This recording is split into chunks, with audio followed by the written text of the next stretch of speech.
O nosso assunto de hoje, né, está em Lucas, capítulo 6, versículo 37, e quem nos fala é Jesus. Não julgueis para não serdes julgados. Muito bem. Continua Jesus. Não condeneis e não sereis condenados. Perdoai e serás perdoados. E Jesus acrescenta o versículo 38 o seguinte: porque com a medida com que tiverdes medido, vos medirão também.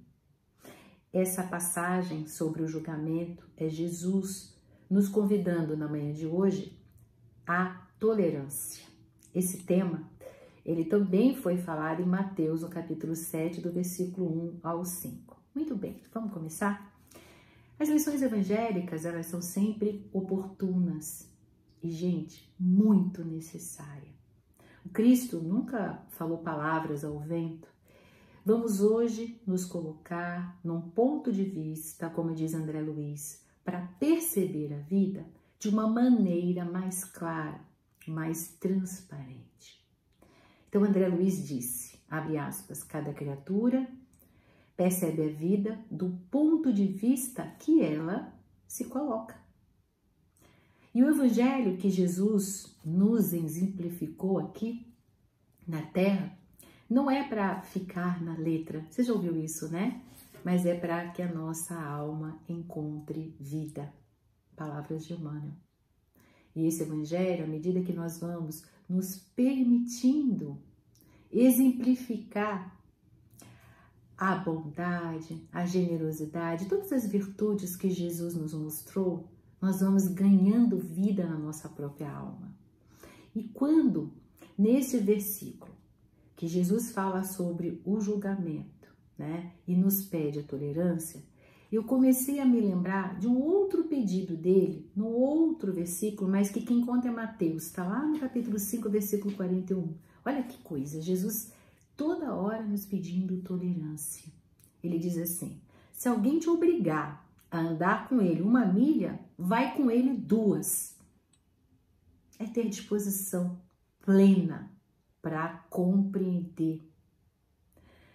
Mas compreender, gente, não é compactuar com os erros dos outros. Não é a gente assinar embaixo do que o outro falou, concordando, não é, né?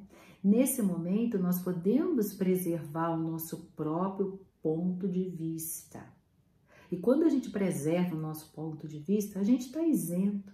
A gente está numa zona de imparcialidade, de neutralidade, né? É aceitar as criaturas como elas são. Inclusive o jeito delas se expressarem diante da vida, diante de nós. O Mestre sempre nos pediu para amar o próximo e não as qualidades do próximo, e não as virtudes do próximo. O próximo como ele é. E para a gente ser compreensivo, a gente precisa estar preparados para a gente aceitar as reações das pessoas, a conduta da pessoa, o modo de ser delas, né? Sem pré-julgarmos ou condenarmos. A rigor, gente, nenhum de nós tem mesmo como avaliar as profundezas do caráter de ninguém. Seria justo que nós fizéssemos um estudo bem longo, árduo, de vidas anteriores, para entender por que essa pessoa está agindo assim. Quando nós entramos numa série, hoje em dia, né, a gente vê muita série, e aí a gente começa no capítulo 10, ou assiste uma novela, e aí você não assistiu o início da novela, e você vê uma situação e você fala assim, não, essa pessoa é ruim, essa pessoa faz isso, faz aquilo, você tira logo suas conclusões, né?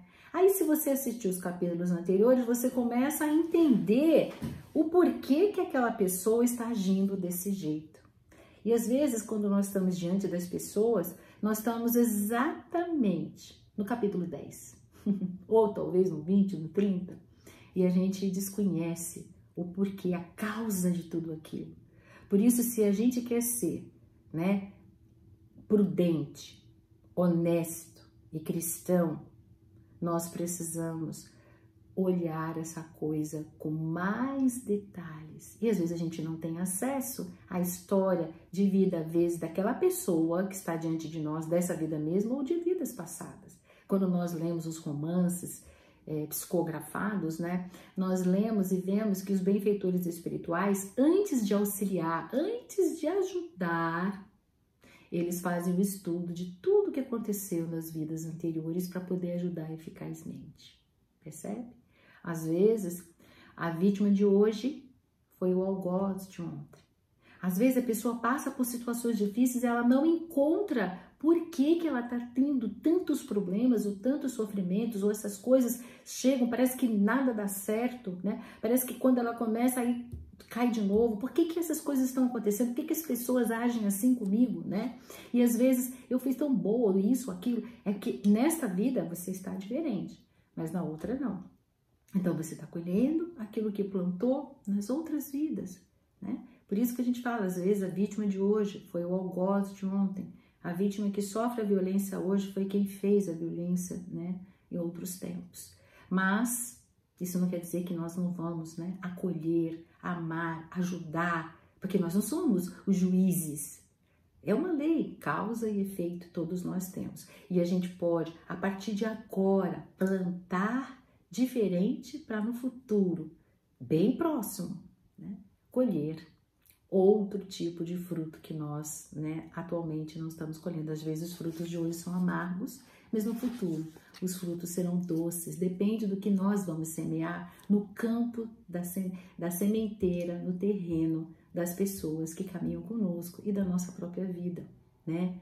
Gente, portanto, a atitude, voltando, mais prudente, mais honesta, mais cristã, é da compreensão e tolerância, sim. Porque a tolerância é uma consequência da compreensão. Que quando a gente compreende a situação do outro, a gente passa a ser tolerante. Quando você sabe que uma pessoa está no leito, né? Que ela está com uma doença, um câncer, fazendo quimioterapia, e ela está irritada, e ela está gritando, berrando, sendo agressiva, você compreende, porque você sabe a situação que ela está passando naquele momento, e a sua tolerância é maior. Por isso que a compreensão, né, tem uma consequência que é a tolerância, o tema de hoje, né? Mas como que a gente pode ser efetivamente tolerantes? Primeiro de tudo é evitar comentários, né? Miramês, no livro Mestre, O Mestre dos Mestres, ele diz pra gente desconversar. E quando a gente estiver numa situação diante de pessoas que alimentam a maledicência e a gente não tem como evitar, a gente alimenta com pensamentos de caridade, né? A gente pode mandar o nosso olhar generoso, a gente pode falar coisas positivas ou pensar coisas positivas, né? Condenar, diz ele, os atos alheios é muito fácil. Todavia, se a gente se colocar no lugar do réu, como ele diz, aí as coisas podem mudar, né? Se a gente se colocar no lugar da pessoa, com a história de vida da pessoa, não com a nossa história. Né? Aí a gente vai entender o porquê que aquela situação. E toda vez que a gente julgar alguém, que a gente criticar, o que acontece? Nós estamos atraindo para a nossa vida o mesmo teste, a mesma prova que aquela pessoa está passando, né? Ah, você achou que se você estivesse no lugar dela, você agiria dessa maneira? Então, vamos fazer esse teste para ver se isso é verdade? Se você realmente agiria de maneira diferente do dela? Né? Então, cuidado, que crítica e julgamento, o nosso pensamento tem poder. Toda vez que a gente julgar alguém, criticar alguém, a gente está atraindo aquela mesma situação para nós. Nesse mesmo capítulo que nós estamos hoje abordando, no versículo, 4 versículos à frente, o versículo 41, que nós estamos falando 37, né? No 41, Jesus continua nos advertindo. Olha o que ele diz. Porque vês tu o argueiro é um cisco, no olho do teu irmão, porém não reparas na trave que está no teu próprio. O que Jesus está fazendo novamente? Ele pede, ele está nos incitando a mergulhar na nossa própria personalidade, né? Ele está falando, para de ver o cisco no olho do outro e veja a trave que está no seu, mergulha dentro de si, busca o seu próprio aprimoramento, né? A fim de que a gente pudesse enxergar esse lado obscuro que todos nós temos, né? da nossa personalidade. Jung, né, o grande psicólogo do inconsciente, ele chamava esse lado B, esse lado obscuro, de sombras, né? Gente, indiscutivelmente, nós disfarçamos os nossos defeitos. E às vezes, quando esse defeito incomoda muito, o que a gente faz? A gente coloca num compartimento lá da nossa mente chamado inconsciente. A gente não quer tomar consciência daquilo, né? Mas aí, a mente humana, ela busca equilíbrio. Assim como o nosso corpo físico busca a homeostase, né? Se nós comermos muito açúcar, nós vamos acabar urinando muito para jogar o açúcar fora, né? Se a gente comer chocolate pra caramba, a gente vai ter muita diarreia para jogar tudo que é excesso fora. O corpo, ele busca a homeostase. E a mente da gente busca essa homeostase, esse equilíbrio. E toda vez que a gente tem maus pensamentos, maus sentimentos, a gente descarrega hormônios e várias substâncias no nosso corpo, bioquimicamente falando, a gente desequilibra. Por isso que a mente também procura o equilíbrio, porque senão fica corpo, né, e alma e mente, né, corpo e mente desequilibrados. Então, sempre o organismo está querendo voltar para a zona de equilíbrio, seja ele na mente, seja ele no corpo físico, né? Então, a mente, ela tenta de todas as maneiras, vamos usar o termo de Jung, projetar esses defeitos, né, nos outros. Pois é. Quanto mais nós tememos, quanto mais nós nos irritamos ou achamos que é inadmissível naquela pessoa isso, mais a gente se identifica com essa imperfeição nos outros. Aí nós nos achamos, nós projetamos, identificando toda essa sombra, esse elemento que a gente não quer ver na gente, a gente projeta no outro. E aí sabe o que acontece? Olha o que é engraçado. A gente vai se encontrando por aí. Na fila do metrô, encontra alguém com aquele defeito inadmissível. No colega de trabalho, aquele que senta do lado da gente, que a gente tem que entrar em contato com ele toda hora, é justamente ele que tem esse defeito, essa sombra inadmissível. No atendente da farmácia, né? Lá na caixa do supermercado, no cônjuge, no familiar mais difícil, a gente vai se encontrando em todos eles. É como se a mente da gente projetasse no outro aquilo que nós fazemos questão de esconder. É um espelho. É como se sabiamente pudéssemos olhar o nosso íntimo no espelho, transportando para fora de nós mesmos, para que a gente tenha realmente conhecimento. Então, hoje, podemos então não ter mais ilusão a nosso respeito, né? Que tal a gente incluir esse elemento, essa sombra, como diz Jung, né? Esse lado B, esse lado obscuro, né? No conjunto, formando um todo coerente. Porque se a gente viver sem ele, é um todo incoerente. A gente vai passar uma vida, né, vivendo com uma ilusão de nós mesmos. Quando a gente fala para integrar esse elemento, a palavra integrar em latim quer dizer recomeçar. Quando eu coloco esse elemento que eu não gosto dentro de mim, eu tomo consciência dele, eu integro ele a mim mesma e tomo conhecimento, eu estou recomeçando. Renovando é o que quer dizer integrar em latim. Reestabelecer é o que quer dizer integrar em latim. Restaurar é o que quer dizer integrar em latim. Pois é, amigos, somos devedores uns dos outros, diz Miramês nesse mesmo livro, né? E ele diz ainda que a gente se encontra longe de conquistar o amor e a felicidade verdadeira.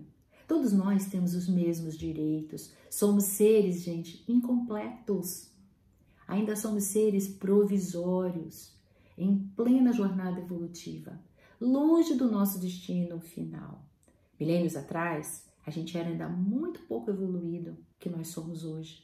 E talvez milênios para frente, se nós quisermos, nós podemos possuir um grau muito superior de conhecimento sobre a nossa verdadeira natureza. Não é conhecimento da verdadeira natureza do outro, mas da nossa mesma verdadeira natureza, né? E, gente, onde há boa vontade, há caminho aberto. Ponto, né? Então, tiremos a trave do nosso olho, para então nós podermos ver claramente, para então conseguir auxiliar o outro, tirando o cisquinho, o argueiro do olho do nosso irmão. Jesus nos ensinou que a indulgência atrai, acalma e corrige, mas o rigor desalenta, afasta e irrita.